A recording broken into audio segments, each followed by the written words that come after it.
वळूयात पुढल्या बातम्यांकडे। औरंगाबादमध्ये वाळुंज टोल नाक्यावर गाडी सोडायला उशीर झाल्यामुळे राष्ट्रवादी काँग्रेसच्या कार्यकर्त्यांनी टोल नाक्याच्या कर्मचाऱ्यांना बेदम मारहाण केली आहे। गाडी का सोडत नाही असा प्रश्न त्यांनी विचारत या राष्ट्रवादीच्या कार्यकर्त्यांनी कर्मचाऱ्यांना मारहाण करण्यास सुरुवात केली। या दृश्यांमध्ये आपण पाहू शकतोय की कशा प्रकारे गाडीतून ड्रायव्हरने या कर्मचाऱ्याला चापट मारली आहे। इतक्यावरच न थांबता या कार्यकर्त्यांनी कर्मचाऱ्याला केबिनमध्ये घुसून मारहाण केली आहे। मुख्य म्हणजे यावेळी गाडीमध्ये औरंगाबाद जिल्ह्याचे राष्ट्रवादी काँग्रेसचे जिल्हाध्यक्ष सुधाकर सोनावणे हे देखील होते। त्यांच्या समोरच त्यांच्या कार्यकर्त्यांनी अशा प्रकारे धुडगूस घातलेला आहे। जिल्हाध्यक्ष साहेब मात्र मुकाटपणे हे सगळं पाहत होते। शरद पवारांना आपल्या कार्यकर्त्यांचा हा हौदोस पाहून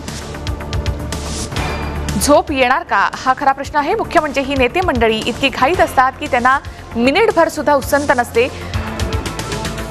कित्येकदा टोल नाक्यांवर असा प्रकार पाहायला मिळतो। ही गाडी टोल नाक्यावर केवळ 1 मिनिटच उभी होती। सीसीटीव्ही मध्ये हे सगळं चित्र कैद झालंय। अधिक माहितीसाठी आपण जाऊयात आमचे प्रतिनिधी अमित फुटाणे यांच्याकडे। अमित, दृश्यांमध्ये आपण पाहू शकतोय की कशा प्रकारे राष्ट्रवादीच्या कार्यकर्त्यांनी या टोल नाक्यावरच्या कर्मचाऱ्यांना मारहाण केली आहे। कसला हा माज, काय सांगाल? निखिला, खरंच हा खूप दुर्दैवी प्रकार आहे की खरंच सत्तेचं किती माणसाला हे असते, माज असतो हे याच्यातून स्पष्ट दिसतंय।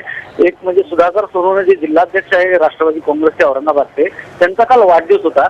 त्यानिमित्त ते त्यांच्या कार्यकर्त्याला घेऊन गंगापूरहून औरंगाबादला येत होते। तेव्हा या टोल नाक्यावर त्यांच्या जवळजवळ 5 ते 6 गाड्या होत्या। सर्व गाड्या टोल नाक्यावरून त्यांनी मोफत सोडून घेतल्या। मात्र त्यांची जी स्वतःची गाडी होती ती नवीन गाडी होती, त्याच्यावर कोणताही नंबर नव्हता। त्यामुळे ही गाडी तिथं थांबवण्यात आली आणि एक जी फ्री गाड्या सोडतात त्याचं एक स्पेशल एक पास असतो, एक पंच असतं। ते पंच 4 बूथवर एकच असतं। त्यामुळे तो दुसऱ्या बूथहून पहिल्या बूथवर येण्यास ते पंच येण्यास वेळ लागला। तो पूर्ण वेळ हा 50 सेकंदाचाच होता।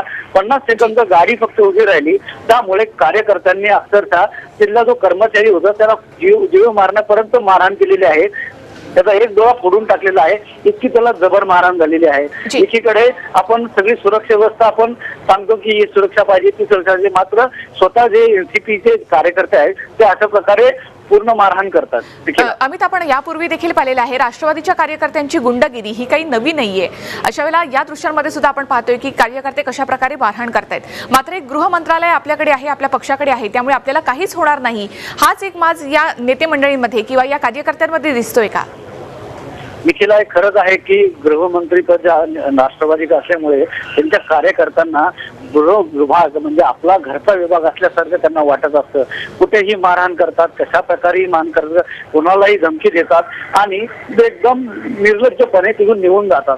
कालही हा प्रकार तसाच झालेला आहे। जिल्हाध्यक्ष सोबत होते, त्यांना असं वाटलं की कोणी आपल्यासोबत देवच आपल्यासोबत फिरतो आहे, ज्याच्या कृपेमुळे आपल्याला काहीही धक्का लागणार नाही। त्यामुळे आपण जे काही करू आपल्याला कोणीही विचारणार नाही या उद्देशाने जणू यांनी तिथून रस्त्यांनी जात होते।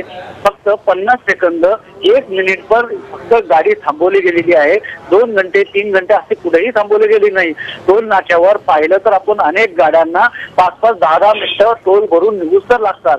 ते टोल भरणाऱ्या लोकांना वेळ लागतो। हे तर मोफतच सुटत होते, पैसे न देताही या लोकांना नेहमी सोडलं जातं।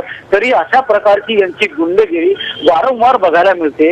हे एक प्रकारे आपल्याकडे गृह विभाग असल्याचा माजत असल्यासारखं वाटतंय। निखिला, अमित, नेहमीच शरद पवार आपल्या कार्यकर्त्यांना आपल्या नेत्यांना कान पिचक्या देत असतात, मात्र कार्यकर्ते किंवा नेते सुधारतायत असं काहीच दिसत नाही। आता ही दृश्य पाहिल्यानंतर कशा प्रकारची दखल घेतली जाईल असं वाटतं?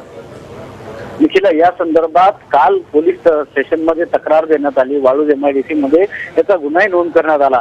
मात्र साधं हे गुन्हा कोणी केलेला आहे याची साधी दखलही त्या नोंदीमध्ये नाही। अज्ञात लोकांनी मारहाण केली अशी नोंद त्या पोलिसांच्या तक्रारीमध्ये नोंदवली गेलेली आहे। यावरनं आपण यांची दहशत कशी प्रकारची आहे हे आपण समजू शकतो, बघू शकतो। शरद पवार एकीकडे कार्यकर्त्यांना आवाहन करतात की अशा प्रकारच्या गोष्टींकडे नाही पडलं पाहिजे, पक्षाची एक वेगळी भूमिका आहे। पक्षाचं एक वेगळं मार्गक्रमण चालू आहे. अशा परिस्थितीत अशा गोष्टी पक्षाला कुठेतरी हानिकारक होऊ शकतात. मात्र शरद पवारांचा आदेश जणू ह्या कार्यकर्त्यांना काही मानतच नाही असंच काहीच चित्र आहे. शरद पवारांच्या नावाने सत्ता खायच्या, एकीकडे त्यांच्या नावाचा जयघोष करून आपण त्यांचे किती सच्चे कार्यकर्ते आहोत ते दाखवायचं, आणि दुसरीकडे अशा प्रकारच्या घटनांनी फक्त आपण त्यांचं नाव वापरून काय काय करतो हे सर्व जगाला दाखवायचं काम हे कार्यकर्ते नेहमी करत असतात. निखिला जी, धन्यवाद अमित संपूर्ण माहितीबद्दल. औरंगाबादमधली ही दृश्य आपण पाहिलेली आहे. सुधाकर सोनवणे यांच्या कार्यकर्त्यांनी हा टोल नाक्यावर अशा प्रकारे धिंगाणा घातलेला आहे. टोल देताना काहीसा उशीर झाला, गाडी सोडण्यासाठी उशीर झाला, त्यामुळे या कर्मचाऱ्यांना इथे सोनवणे यांच्या कार्यकर्त्यांनी मारहाण केली आहे. या दृश्यांमध्ये आपण पाहू शकतोय की राष्ट्रवादीच्या कार्यकर्त्यांनी कशा प्रकारे या टोल कर्मचाऱ्यांना मारहाण केली आहे.